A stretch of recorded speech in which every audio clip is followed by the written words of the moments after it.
Welcome back.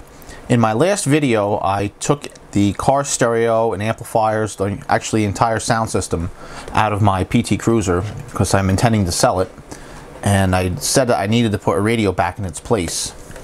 Well, I managed to find this Alpine 3DE-7886S radio out there. This does have a 3 CD shuttle system, which you can put 3 CDs in the cartridge that sits in here. Unfortunately, when I was given this radio, it didn't come with the shuttle, so I just have it as it is, as an AM/FM radio. I did speak to the gentleman who gave this to me, and he says he has some of them lying around, so we'll see if he can hook me up with one of them before I get rid of the car. If not, no big deal. And it's going to get traded into a dealer, and they're probably not going to really worry about that anyway. But this is kind of neat. It has this removable faceplate, which isn't the full size faceplate. It's just the smaller, like half faceplate. I do have the mounting cage, which is this guy right here, and then this is the adapter that goes in the dash of my car. So if this radio works, we can go ahead and just slide this together. Not a big deal. But what we have here is actually the original harness that I had for my JVC radio. This is the JVC end, and this is the Chrysler end. And when you get these things, they just come bare, kind of like how this one is. Now this is the one for the Alpine radio. And the good thing about these harnesses is that they're basically color coded. So all you have to do is just follow the coding and just connect them one for one. Now, a couple things to point out. The one for the Chrysler here actually has 2 sets of ground wires. So here's one and here's the other. And also has 2 sets of positive wires, which are these 2 yellow wires. So one of them went to the radio. The other one actually went off to the LED lighting system and the RF modulator that I put into that radio. And the rest of these just connected up. And there was only one spot here, like this tap that I had to tap for the remote turn on for the amplifiers. And then originally when I had this in the other car, I had tapped off of the positive and negative up here. Now one of these positives, which is the red one here, is hooked up to the ignition switch, so it's only active when the car is active. The other one hooks up directly to the battery, and that's always active. And that's something to remember. The rest of these, which are basically this entire lot, are all of the speaker connections. One for positive, one for negative, and then one for each speaker. And given most cars have 4 speakers, that's your set. Then the last one here is the orange one. This is the mute cable. And some systems have a mute button on the dash or whatever, like on the steering column. So that's where this would come into play. Actually, now that I look at it, this is for the dimmer. I'm sorry. So when you dim the lights on the dash, it should dim the radio. Now my particular radio didn't have that functionality, but it was connected anyway. The brown wire that's kind of capped off over here, this was the mute cable.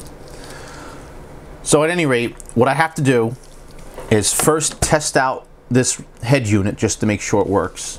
So to do that, I'm going to take the yellow positive wire, the black ground wire, and the red ignition wire. I'm going to connect them to this power supply. Now I've done a bunch of videos on these power supplies already, so no need to go into any thought on that. But I use this particular one because it's a 25 amp power supply on the 12 volt rail, and you know, most of these head units run about that. The JVC one that came out of the car runs about 15 amps. So if I'm going to put that in a permanent installation someplace, I'm going to use this. But all I'm doing here is just connecting the wires to the proper rails, and they just insert into these banana jacks and just get screwed in. And then the other one here, I just kind of plug in the top, and that's really all we need. I'm just going to put this off to the side. This gets plugged into the back of the head unit here. It only goes in one way, and it'll just click right in place. And then when I turn this on, there's 2 switches, one for the AC and then another one for the actual power supply itself. And we can hear this thing beep. And if I hit the power button, and we also, by the way, want to make sure none of these wires are touching. I cut them and there shouldn't be any exposed ends, but I always want to take precautions.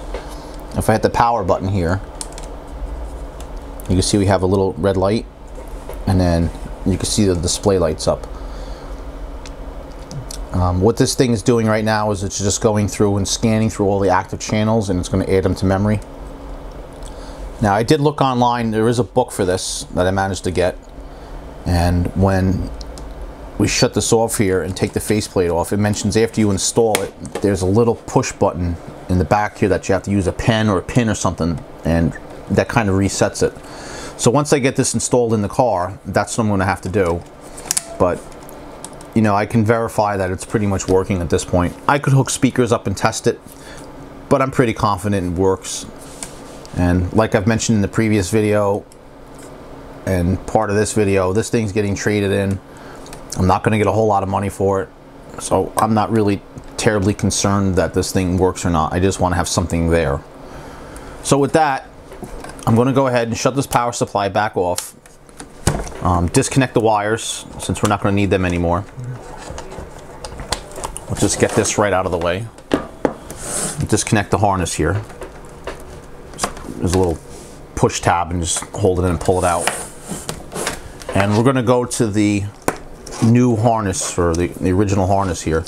Now, this one had longer wires on it, and some of the power cables are cut short, some of the speaker cables. Actually, the speaker cables are kind of just all bundled off and just tied with electrical tape, because the person who had this in whatever car they were using it in used the left and right RCA out from this, and they hooked it right into an equalizer, and then the equalizer went through the front amp, the rear amp, and the sub, and that handled all the speakers from there instead of the head unit taking care of it. Since I took all the amps out of the car, I don't need to use that anyway. Funny thing about this is I had a similar system in the original Mustang I had. I pointed out in my original video that I posted before that I had a 2002 Mustang GT, but in the past I actually had a 2000 GT, 2000 Mustang, just a regular 6-cylinder, and they actually had 2 DIN slots in the dash. And this is, by the way, a DIN sized radio.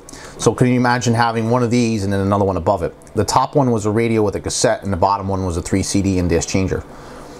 Or 6 CD, whatever it was. It was a while ago now that I've had that car, come to think of it. But at any rate, when I removed them, I put a regular just cassette deck with a 2-channel output on it, like nothing special radio.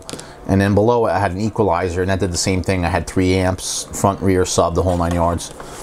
And when I moved over to the new Mustang, I just went with 2 amps, one for the rear speakers and then one for the subwoofer, and had the front speakers just get powered off of the radio. But I digress. That's all in the past. What I need to do is cut the wires here.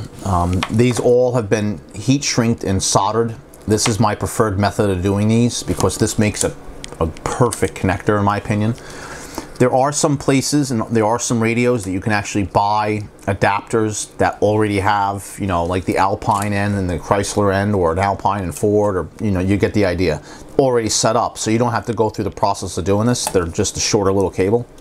But I find that they tend to be a little bit more expensive if you end up finding it. So we're just going to go ahead and make this new one up. Now what I wanted to do with this is kind of cut them all the same length, like how this is. So I'm just going to grab a pair of my cutters over here and just start having at it and just cut every one of these at pretty much the same length. And when I get back with that, I shall be right with you. Now that I have everything cut, I can leave the original JVC one as it is. I'm not going to do anything with this one for now. I'll actually just stick this with the head unit, and I'll figure out what I'm going to do with it.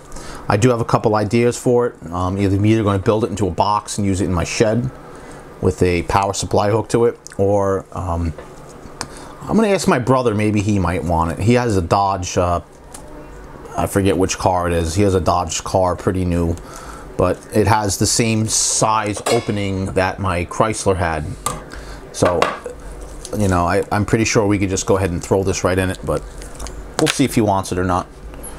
But the other thing I need to do with this harness is strip all these wires, and they're going to get stripped down, you know, to about that much, just a little bit off the end of each one. And I'm going to do that to both harnesses. And I'll point out that the radio was from 1998, and just giving a look at the colors, you could see they all do line up. And usually what they do is you have your blacks are your ground, like I mentioned. Your red, or your yellow I should say, is your 12-volt battery connection. The red is the ignition wire. The yellow with the white stripe is the dimmer. The brown wire is the mute cable. The blue wire with the white stripe on it is the remote turn on. This is what's going to turn on amplifiers if you have it, or some of these, if you have powered antennas, that's how that would work. And then the rest of these here are your speakers. And I have a little list here so I can try to run down them. The gray-black combination, like you can see here, is the front right speaker. The gray wire being the positive, the gray-black wire being your negative. And that's the case with all the ones with the black stripe on it pretty much. So white-black is the front left, black being the negative, white being the positive. The same thing with the green. The green's the right left, and the purple's the right rear. And that's all there is to the harness.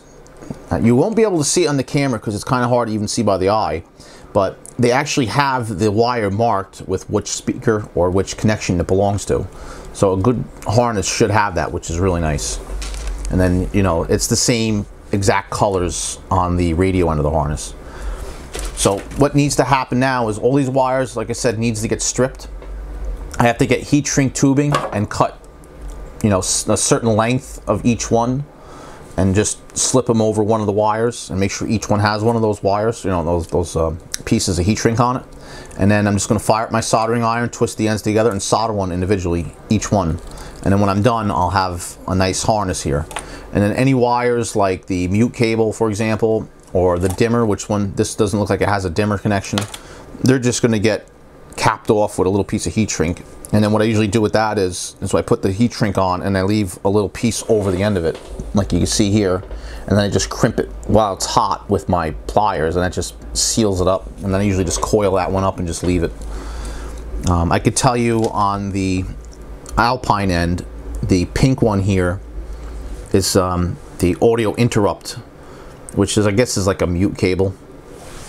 My car doesn't have that functionality, so I'm most likely not going to use that one. But that would be the brown wire on the other side, seemingly, so, because it is marked as mute and this one says audio interrupt.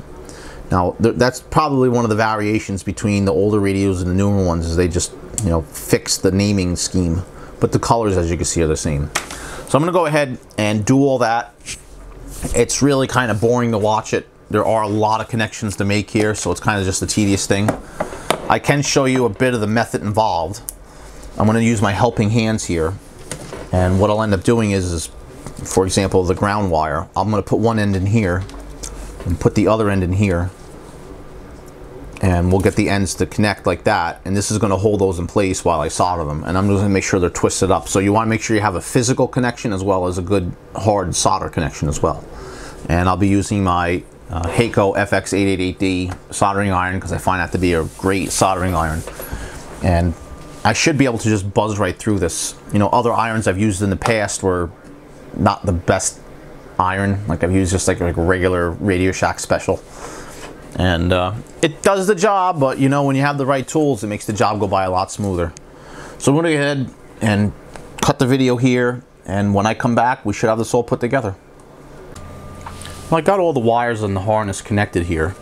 You can see how each one has its own heat shrink on it, and the ones that are just kind of flying in the wind here, they're the ones that aren't getting any connections. So you can see I put the heat shrink at the end of it and just kind of crimp the end on just to keep it nice and neat and prevent it from shorting out. And you know, it kind of just looks like a big ball of spaghetti right now, and the reason for that is the ends aren't going to line up. For example, we have the positive and negative power connections here on one side of the connector on the Alpine side, whereas on the Chrysler side, the positives on one side of the connector and the negatives on the other. So they're not going to line up one for one. So you kind of have to like cross the wires and everything through. There isn't really any neater way to do it. Now, what I intend on doing with this is just putting a couple zip ties around it. And you can see I'm just going to give it a nice little, just a slight little twist just to keep them together, and they'll get bundled up. Then the ones that are out here, I'm just going to take them and just make a little loop and just tie it like that in a little knot, and that'll help keep them separated and prevent them from shorting out as well. And if I want, I could actually just take them and lay them down like this and just zip tie them to the whole bundle. But I mean, that's going to look neater, but again, this is going behind a dash and you're not going to see it. I'd rather keep them isolated. So I'm going to go ahead and get the zip ties on here, and then I'm going to call this harness done. The next step would be to grab the camera, go out to the car, and throw the radio in, which is just going to be the exact opposite of the video I did yesterday. I just took the dash out, took the old radio out. This time I'm going to take the dash out, clip this harness in, slide the radio in, and that's going to do it for that. So once I get this zip tied, and maybe I'll show you how to insert the bracket into the car before I go outside, and we'll get that done now. And here's the final product. Nice nice harness. So it has some good length to it. Now you got to remember, the piece that clips in here, it goes into the back of the factory radio. So when you plug this in, you're going to add that additional length to it and go to the stock, the aftermarket radio. So you don't need this thing to necessarily be super long. I mean, this is probably the shortest I would make it, just for the fact that this is going to be the easiest way to do it, soldering wise. But if I remember correctly, a lot of these things come with a quite long lead on it. In fact, you know, this end here has been used a couple times already. So, you know, you're not going to get really much shorter than this. But the nice thing about doing it this way, it remains nice and flexible, and it's nice and small. You don't have to have too much wire back there. But whoever, I mentioned in the prior video, whoever did this before me in the car had electrical tape just wrapped around this whole thing, and I hate that. It's just such a mess. And then plus, once you go to peel it off later, if you need to redo it, you have that mess of that electrical tape all over the place. And you know, here's the original JVC end. You can see where I just cut the heat shrink, you know, connector off of it. But that's the best way to do it, in my opinion. Especially when you go to like eBay or something and you buy a whole roll of this stuff. You know, this is all I have left of a 100-foot roll of it. I go through the stuff quite a bit, but heat shrink is, you know, my preferred way of doing it for sure. Now, the only thing left to do with this particular radio is just put it in the car. And you need to take the dash adapter and the mounting cage and connect them. Now you can see there's all these different feet and fins and all this stuff. That's just to prevent this from sliding out. So all you need to do is get this in here and mount it, push it straight back in. And you can actually maybe hear some of the pins connecting already. Now this was taken out of another vehicle, I'm not sure which one. So I have to kind of fuss with this just a little bit to get this in. Some of these pieces are bent on it. But it's just a matter of just getting it in here. Now what you're looking for is there's this little lip. You want to make sure that lip is completely flush in here. I see right now that there's one piece that's holding me up.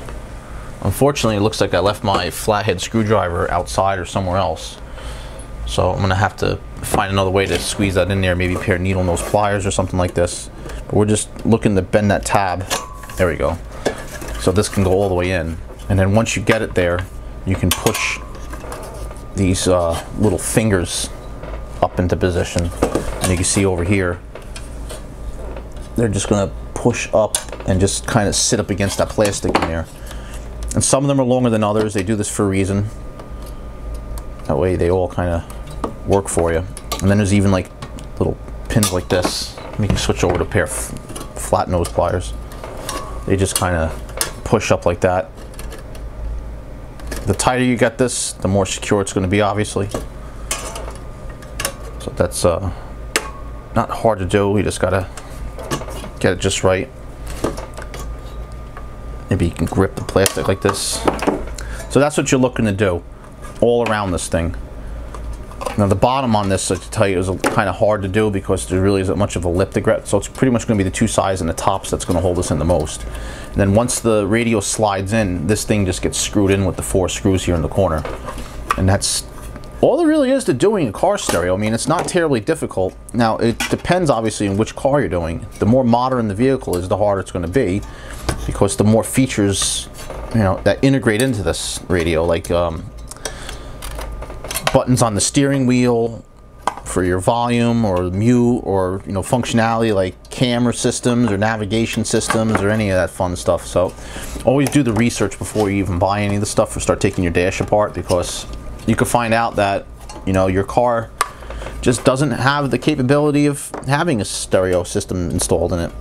In fact, the new vehicle I'm getting, I just did a quick search on Crutchfield's website, because they have a pretty good resources, you know, for this, and they mentioned that, you know, there are no available speakers for the car, and I didn't want to change the head unit. I just wanted to change the speakers instead of having little factory paper cones. But apparently that particular vehicle doesn't have replacement speakers available for it. In fact, they're not a standard size speaker at all. It's a I think someone says it's almost similar to like a 10-inch speaker, or I'm sorry, an 8-inch speaker. And the problem with that is, it's, you know, it's you kind of have to destroy the speaker to put a new one in its place, and I'm not going with that route, especially with a brand new vehicle. It's not really worth it to me. Maybe down the road they'll have something available for it, but right now I'm not really worried about. So these, as I mentioned, are the RCA connectors and the antenna connector for, you know, obviously the antenna, and this would go to an amplifier or go to a equalizer. They're not getting used in this situation, but I still have to pass them through. And then you just take the head unit like this, and with a little bit of squeezing, because like I said, this thing's been used a couple times, this slides and it does lock into place, and that's it. And that's how the radio is going to sit in the dash, just like that.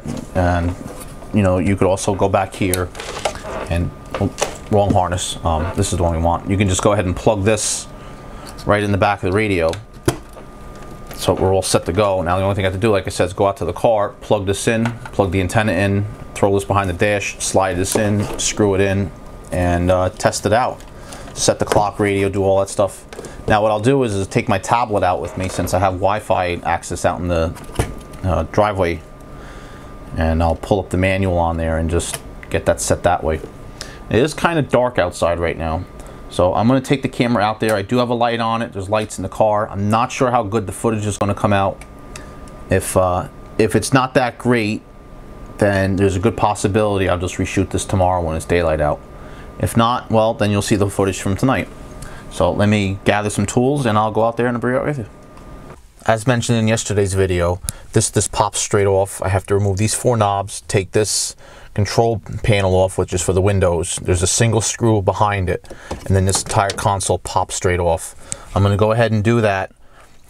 It's pretty bright in here, so I'm pretty good with the lights on the camera and the car lights, but I don't have a lot of battery life, so I'm going to kind of make this as quick as possible while I'm out here, and just pop that off and I'll be right with you. Okay, there's everything popped off. This is the antenna connector. This is the factory harness. So this just gets connected. That's easy. Then we take the antenna connector, connect that, and that's easy. And then we'll put this RCA connector back there. And there's a lot of extra room down the back there in this particular car. So I can go ahead and just stuff that harness back there. And then just put this radio into place. And then it's just a matter of putting the 4 screws in the corners here, like so, and screw them in, obviously. And that's it. Once I get them in, I'm just going to pop the faceplate back on, reconnect the switch up here, sorry, and test it out. You know, just put the key in the ignition, it should turn on. As a matter of fact, I'll stick the key in the ignition now, rock it forward, and we could test it out before we go too far here. Now, I have preferences with radios. I happen to like them with knobs, and the original one I had a knob on it. But the one thing about the knob I noticed, when it's cold out, it's not an actual knob that has a stop position like the quietest and then a loud position. It can be free spun any way you want. which is a good thing, because then that way, you know, you can't accidentally turn the volume up while the car is down and have a loud radio unless you left it that way. But I noticed when it's cold out, that knob kind of doesn't work that well. You want to turn the volume up and you end up turning it down. So that's the one drawback. So this one actually just has the regular up and down. But as you can hear, it works. I gotta figure out how to turn the beeping off. My radio had that prior. I don't like the beep. It drives me nuts. But you get the idea, it works. So I'm gonna go ahead, shut this off, finish installing this, and then figure out how to set the clock radio on it. Other than that, there really isn't too much more to show. I'll come back when the thing is finished so you can see what it looks like in the dash. Other than that, there really isn't going to be a whole lot to talk about, but I will show that to you. So I'll be right there. And there's the final product. Not much to it. Pretty simple once you know what you're doing with it, honestly.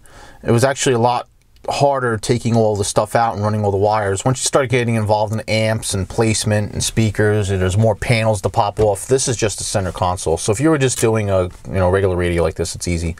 I did mention I don't have the little cassette for it, but not a big deal. It's just going to be an AM/FM radio for now, and that's going to be the end of that. Looks really good in my opinion. I've always liked the way this particular holder, adapter, I guess you can call it, looks, because you can actually put CDs down here in the bottom, which is nice. But all in all, it works pretty good. I did manage to find the rear speakers back in the shed, and I mentioned in the previous video that I had to find them. They were actually pretty easy to locate, so I just snapped them in earlier. A couple screws, a cover on the top, a wire snapped in. That was easy. Nothing really to it. So anyway, I want to thank you for watching my videos, as always. I'm going to ask you to subscribe if you're not already a subscriber. If you are a subscriber, thank you for subscribing. I appreciate the support. And if you have any, suggestions as to what you'd like to see me do a video on, I would like to see that down in the comments below. And if you like this video, please give me a thumbs up. Thanks for watching.